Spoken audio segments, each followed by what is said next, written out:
नमस्कार, जोहार। झारखंड के इस बुलेटिन में आपका बहुत स्वागत है। मैं हूं आपके साथ विभा उपाध्याय। और बड़ी खबर, बंधु तिर्की और प्रदीप यादव कांग्रेस में शामिल हुए हैं। दिल्ली में पार्टी की सदस्यता इन दोनों ने ही ली है। जेवीएम से निकाले गए थे ये दोनों विधायक, जिसके बाद दिल्ली में पार्टी की सदस्यता बंधु तिर्की और प्रदीप यादव ने ली है। आज आपको बताते चले, बंधु तिर्की और प्रदीप यादव कांग्रेस में शामिल हो गए। प्रदीप यादव और बंधु तिर्की के कांग्रेस में शामिल होने की औपचारिक घोषणा जो है वो कर दी गई है। झारखंड प्रभारी RPN Singh, I cannot make because I will not be taking that decision. That decision will be taken by Speaker. First of all, the Speaker will he disqualify him or not disqualify him? That is up to the Speaker. That is his jurisdiction. I would not like to make a comment which is not in my jurisdiction, but is in the jurisdiction of the Speaker. जी। अमित शाह साहब ने वहाँ पे rally करके बोला कि पूरे JVM के कार्यकर्ताओं का भी स्वागत है, उनकी घर वापसी हुई है और बाबूलाल मरांडी जो चेहरा होंगे भाजपा का, तो वो वहाँ पे असली जेवीएम कौन है, यही बड़ा सवाल है। नहीं, असली है तो एक बाबूलाल मरांडी जी का सम्मान हम करते हैं, परंतु बाबूलाल मरांडी जी के साथ जेवीएम का कौन सा पदाधिकारी ज्वाइन किया, एक नाम भी आपने सुना? आप नहीं, मैंने कैसे पोचिंग की? ये तो विधान कांग्रेस लेजिस्लेटिव पार्टी के नेता आप है, तो नेता को पोच मैंने किया है कि मैं नेता तो हमारे साथ हैं जो लेजिस्लेटिव पार्टी के विधानमंडल दल के नेता हैं। तो ये जी देखिए, चाहे चुनाव आयोग हो चाहे स्पीकर हो, उनके पास कोई ऐसा यंत्र नहीं है कि किनके पास कितने मेंबर हैं, बाहर के, आउटसाइडर के। उनके पास मापने के वही मेंबर हैं कि भाई चुने हुए मेंबर कितने आए हैं विधानसभा में, यही मापदंड है। और अगर आप देखें 10 शेड्यूल के तो मुख्य मोटो यही है, इसी से मापदंड होता है। और यह सामने है मापदंड की 3 विधायक हम सब थे, जिसमें से 2 विधायक हम सब एक साथ जा रहे हैं। अब दूसरी चीज़ों को कोई गिना नहीं जा सकता। कोई कह दे, हम कह दे कि नहीं हमने 10 लाख लोगों को मिला दिया, बाबूलाल जी कह दे हम 5 लाख लोगों को मिला दिया, ये सारी चीज़ें चलेगी, वो फैसला। लेकिन मुख्य देखा जाता है कि जो लेजिस्लेटिव बॉडी है, लेजिस्लेटिव पार्टी है, वो कितनी लंबाई की है। वो 3 एमएलए की है, जिसमें से 2 एमएलए हम सबों ने इस राज्य के हित में, झारखंड के हित में, झारखंड के मूल वासियों के हित में, वहाँ के गरीब, गुरुआ, दलित, किसान, पिछड़ों के हित में, अल्पसंख्यकों के हित में कांग्रेस में विलय का निर्णय लिया है। बस इतनी ही बात है। Thank you. I'll excuse me. It's not decided in a press conference. Last when I checked, I also want to, with permission of my colleague here, I just want to answer our friend here. तो कांग्रेस मुख्यालय में आज औपचारिक तरीके से कांग्रेस में शामिल होते हुए प्रदीप यादव और बंधु तिर्की, जिसकी घोषणा भी की गई। और इस वक्त प्रेस कॉन्फ्रेंस की सीधी तस्वीरें भी आप देख पा रहे हैं, जिसमें प्रदीप यादव और बंधु तिर्की की मौजूदगी भी। झारखंड प्रभारी आरपीएन सिंह, जिन्होंने कहा कि जो लेजिस्लेटिव पार्टी होती है और उसके जो चुने हुए सदस्य होते हैं, उनमें 3 की संख्या जेवीएम की थी, जिसमें से 2 हमारे साथ अब कांग्रेस में शामिल हो चुके हैं। और इस बात को प्रमाणित नहीं किया जा सकता है कि किसके साथ कितने लोगों की ताकत मौजूद है। 3 में से 2 हमारे साथ इस वक्त कांग्रेस में शामिल होते हुए और अब ये कांग्रेस के सदस्य। रुक करेंगे दूसरी खबर का। 33वें कोल महासम्मेलन में भाग लेने जामताड़ा पहुंचे कृषि मंत्री का कांग्रेस के गिर रहे ग्राफ पर दर्द छलक पड़ा। प्रदीप यादव की कांग्रेस में एंट्री पर उन्होंने कहा कि आज कांग्रेस की पकड़ कहीं ना कहीं कमजोर हुई है और ऐसे में कद्दावर नेताओं की पार्टी को जरूरत है। वहीं बादल पत्रलेख खुलकर इरफान अंसारी के पक्ष में उतर आए। आत्मचिंतन के दौर से गुजर रहा है। संघर्ष के दौर में हमारी पकड़ कहीं ना कहीं कमज़ोर हुई है। चीज़ों को मानने में कोई बुराई नहीं है। दिल्ली का रिजल्ट बहुत कुछ इशारा करता है। ऐसे में कद्दावर नेताओं की, कार्यकर्ताओं की ज़रूरत है। और जब सोनिया जी और आदरणीय राहुल जी से उन्होंने आशीर्वाद प्राप्त किया है, तो कहीं किसी की कोई दिक्कत नहीं है। मैं इरफान अंसारी जी को जितना जानता हूं उतना और कोई नहीं। उनके खून में कांग्रेस है, उनके रगों में कांग्रेस है। ऐसे में इस तरह के सवाल जो हमारे भाई इरफान अंसारी को बदनाम करने के लिए निशिकांत दुबे जी द्वारा लगाया जा रहा है, ये समझ से परे है। करीब 14 साल बाद बीजेपी से बाबूलाल मरांडी का वनवास खत्म हो गया। रांची के प्रभात तारा मैदान में अमित शाह की मौजूदगी में जेवीएम का बीजेपी में विलय हो गया और इस मौके पर हजारों कार्यकर्ताओं के साथ बाबूलाल मरांडी बीजेपी में शामिल हुए। इस मौके पर अमित शाह ने कहा कि 2014 से ही वे बाबूलाल की घर वापसी का प्रयास कर रहे थे, लेकिन अब जाकर कामयाबी मिली। अमित शाह ने रघुवर सरकार के कामकाज की तारीफ करते हुए कहा कि सत्ता में रहते हुए जो काम किया उससे अधिक अब विपक्ष में रहते हुए जनता के लिए काम करना है। दिखाना चाहेंगे कि अमित शाह भी इस वक्त पहुंच चुके हैं और इस ऐतिहासिक मिलन समारोह मरांडी को ही हमने मुख्यमंत्री बनाया था। कुछ निजी कारणों से, कुछ संगठनात्मक कारणों से बाबूलाल जी पार्टी छोड़ गए। एक लंबा अरसा इन्होंने स्वतंत्र अस्तित्व के साथ झारखंड के अंदर एक घुमंतु नेता की छवि बनाते हुए लोगों के सुख दुख के बीच में, लोगों के बीच में सत्ता के बगैर भी कैसे रहा जा सकता है, ऐसा परिचय देते हुए बरसों तक यहां पर काम किया। और आज मेरे लिए बड़ा हर्ष का विषय है, क्योंकि मैं तो जब पार्टी का अध्यक्ष 2014 में बना तब से प्रयास कर रहा था कि श्री बाबूलाल जी भारतीय जनता पार्टी में आ जाए, मगर ठीक ही कहा, थोड़े जिद्दी प्रकार के व्यक्ति है, जल्द ही नहीं माने। मगर अब झारखंड की जनता का अभिप्राय भी वो जान गए हैं और आज हम सब की इच्छा के अनुसार वो भारतीय जनता पार्टी में आए हैं। एक अध्याय उनके लंबे भ्रमण का समाप्त होकर फिर से भारतीय जनता पार्टी के नेता के रूप में आज प्रस्थापित हुए हैं, इसका मुझे विशेष आनंद।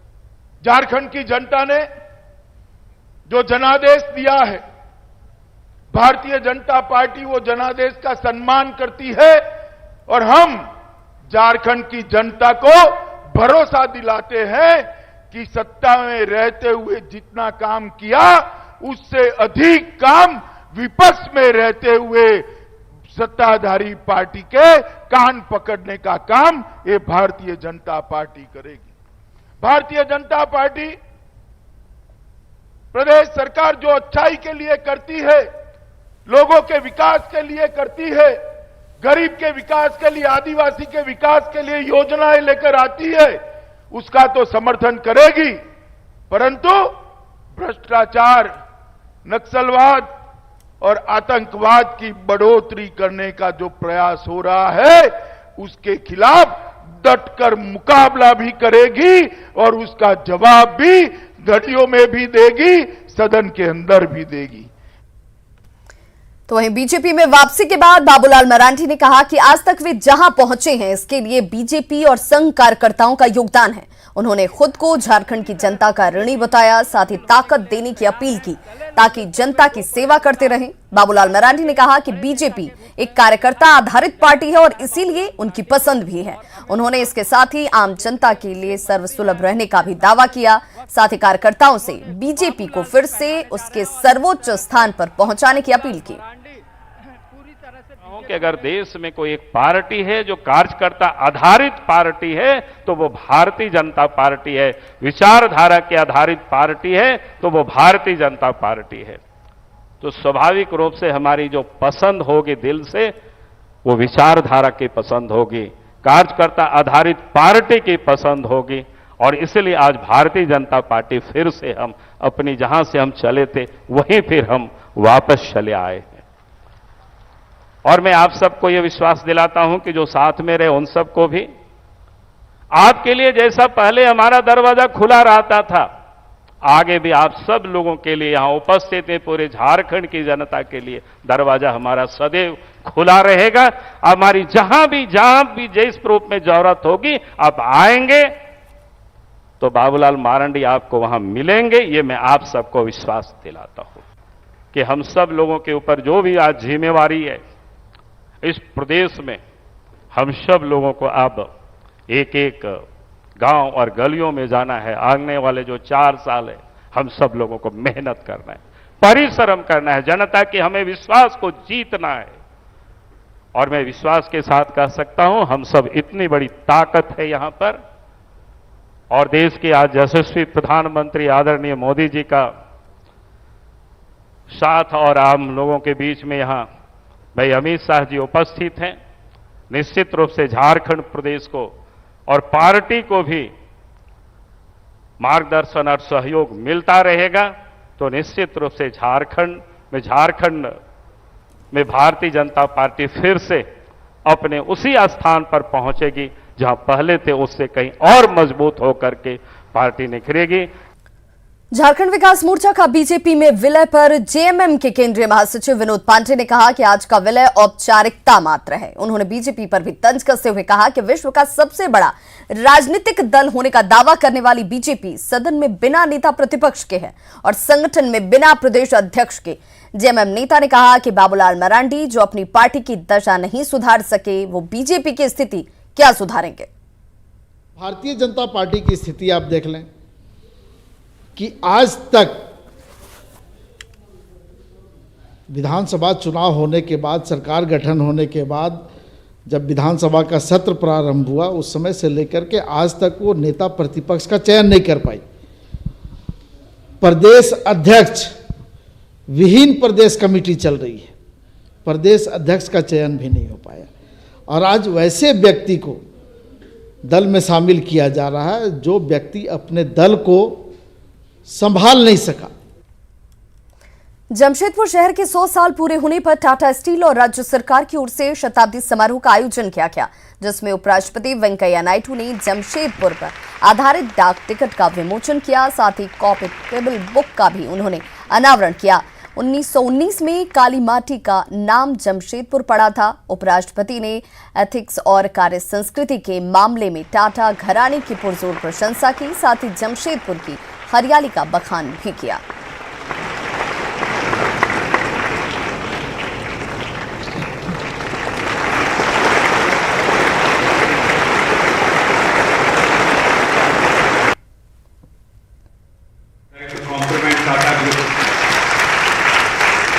Great fact that the Tata Group is a group which has maintained ethical standards in business and industry. Green and green India. I'm happy to know that even today the Jamshedpur is 1/3 is green and green compared to. We must keep up that commitment. आदिवासी लोक के रूप में जैसे झूमर, छऊ, मुंडारी और संथाली को न केवल संरक्षित किया जाना चाहिए बल्कि उनका पोषण भी किया जाना चाहिए। आदिवासी भाषा, परंपरा और सामाजिक लोकाचार के संरक्षण पर भी ध्यान दिया जाना चाहिए। धनबाद के बाघमारा विधायक ढुल्लू महतो की मुश्किलें बढ़ने वाली हैं। 1.5 साल पुराने मामले में 16 फरवरी को धनबाद नगर थाने में बीजेपी विधायक ढुल्लू महतो के खिलाफ रंगदारी के मामले में प्राथमिकी दर्ज की गई थी। बाघमारा डीएसपी के जांच रिपोर्ट के आधार पर मामला दर्ज किया गया। बताया जाता है कि बीसीसीएल के ओरिएंटल कंपनी के तत्कालीन मैनेजर मुकेश चंदानी की शिकायत पर नगर थाने में प्राथमिकी दर्ज की गई थी। 14 जून 2018 को विधायक ढुल्लू ने धनबाद परिसदन में कंपनी के मैनेजर को धमकी दी और 10 करोड़ रुपए की रंगदारी की मांग की थी। हालांकि इस मामले में विधायक ढुल्लू महतो पहले ही सीबीआई जांच की मांग कर चुके हैं और इस पूरे मामले में धनबाद पुलिस की कार्यशैली पर भी सवाल उठते रहे हैं। बाघमारा विधायक ढुल्लू महतो एक बार फिर से सुर्खियों में है। मसलन 1.5 साल बाद उनके खिलाफ रंगदारी के एक पुराने मामले में धनबाद थाना में प्राथमिकी दर्ज की गई है। यह मामला 14 जून 2018 का है, जब बताया जाता है कि बीसीसीएल के ओरिएंटल कंपनी के मैनेजर मुकेश चंदानी ने उनके खिलाफ एक शिकायत दर्ज कराई थी। मामला यह था कि धनबाद परिसदन में मुकेश चंदानी को विधायक ने धमकी दिया था और 10 करोड़ की रंगदारी मांगे थे। और इस पुराने मामले में धनबाद पुलिस अब जाकर मामला दर्ज की है। इस मामले में बाघमारा डीएसपी ने अपनी जांच रिपोर्ट दी है और उसी के आलोक में धनबाद थाना में बीती रात मामला दर्ज किया गया है। सवाल यह है कि 1.5 साल तक धनबाद पुलिस इंतजार क्यों करती रही? क्या सत्ता बदलने के साथ ही अब जाकर ढुल्लू पर कार्रवाई हो रही है? यानी अब यह कह सकते हैं कि बाघमारा विधायक ढुल्लू महतो की मुश्किलें बढ़ने वाली है। कैमरामैन शहनवाज के साथ अभिषेक कुमार, न्यूज़ 18 धनबाद। चाईबासा के खरकई नदी के किनारे 40 साल से निर्माणाधीन ईचा खरकई डैम का विरोध एक बार फिर से शुरू हो गया है। 40 साल पहले जेएमएम सुप्रीमो शिबू सोरेन ने डैम के खिलाफ आवाज बुलंद की थी। आज उन्हीं की सरकार में विरोध की गूंज सुनाई देने लगी है। डैम रद्द करने की मांग जोर पकड़ने लगी और इसके साथ ही अब जान देंगे लेकिन डैम के लिए जमीन नहीं देंगे की आवाज बुलंद होने लगी है। वहीं ईचा खरकई डैम विरोध संघ जल्द मुख्यमंत्री हेमंत सोरेन से मिलने वाला है। रखा गया और आज तक ये डैम 25% भी काम नहीं हुआ। मेरे विचार से ये जो है ना डैम को ऐसे भी रद्द कर देना चाहिए, क्योंकि कोई योजना का अभी 40 साल 50 साल तक चलता रहा है। जहाँ ये 200 करोड़ का योजना वो 10,000 करोड़ में बनी है, तो करोड़ों रुपये का सरकार का घालमेल है। इसमें पदाधिकारी जो है ना पैसा खा रहे हैं, लेकिन जनता को भी जो है ना लटका करके रखे हुए। ये बन रहा है तो हम तो लगातार विरोध कर ही रहे हैं। हम आगे तक विरोध करेंगे, जब तक हम लोग जिंदा रहेंगे तब तक है। हम लोग यहाँ से हट करके कहाँ जाएंगे, क्या करें। 17 फरवरी यानी आज झारखंड के अमर शहीद वीर बुद्धू भगत की जयंती है। हर साल जयंती के अवसर पर बड़ी बड़ी घोषणाएं की जाती हैं, लेकिन शहीद के नाम पर गांव को आदर्श बनाने और विकसित करने का दावा सरकारी फाइलों में दफन है। वो मातृभूमि की शान थे,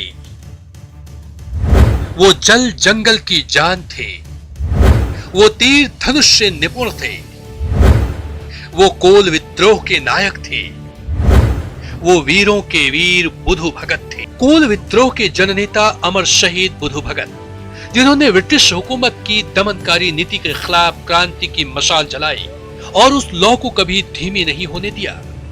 आज इस अमर शहीद के गांव रांची की सिलागाई में विकास की लौ धीमी हो गई। जिस गांव को आदर्श गांव बनना था, जिस गांव में राम राज्य आना था, शुद्ध पानी मिलना था, अच्छी सड़कें होनी चाहिए थी, वहां स्कूल, कॉलेज और अस्पताल जैसी बुनियादी सुविधाओं के लिए मारामारी है। कॉलेज के लिए बोला गया था, कॉलेज भी नहीं बना। हॉस्पिटल के लिए बोला गया था, हॉस्पिटल भी नहीं बना। गांव मोहल्ला सुधर जाएगा शहीद ग्राम के तहत, वो भी अभी तक स्थिति देख रहे हैं कैसा है। सो वीर बुद्धू भगत की बहादुरी की गाथा आज भी उन जंगलों में सुनी जाती है, लेकिन बदलते वक्त में वो महानायक इतिहास के पन्नों से भी खोते जा रहे हैं। हालांकि इनके वंशजों पर सियासी रंग जरूर चढ़ा। 2018 में तत्कालीन मुख्यमंत्री रघुवर दास विकास की लौ लेकर सिलागाई पहुंचे, शहीद के वंशजों को पक्का घर देने के आदेश दिए, वीर बुद्धू के पूजा स्थल को टाइल्स से चमकाने की बात भी कही, सौंदर्यीकरण का निर्देश भी दिया, लेकिन वो आदेश और निर्देश फाइलों में दफन हो गया। का बढ़ा नहीं, फिर दोबारे रघुवर दास आए तो दोबारे भी हम लोग इस बात को रखे। पहला बार मेला में घोषणा करके गए कि हम आप लोग का समस्या को हल कर देंगे, लेकिन जन चौपाल के दरमियान आए तो बोले कि उतने में बनाना है। वो लोग जिस घर को आप लोग देख के आए वहाँ बोले कि हम लोग इस आंगन को टाइल्स लगा देते हैं। तो परिवार वाले लोग बोल के टाइल्स को चमकाने से क्या होगा, हम लोग का ऊपर का छत को चमकाइए। जिन्होंने अपनी मातृभूमि की आन बान और शान के लिए संघर्ष किया, वो अपने प्राणों को न्यौछावर कर दिया। आज उनके वंशजों की सुध लेने वाला कोई नहीं। अब इनकी उम्मीद भरी निगाहें नए मुखिया हेमंत सोरेन की ओर है, जिससे इनकी वीरता की कहानी पीढ़ी दर पीढ़ी संजोई जा सके। कुमारी प्रेरणा, न्यूज़ 18, रांची।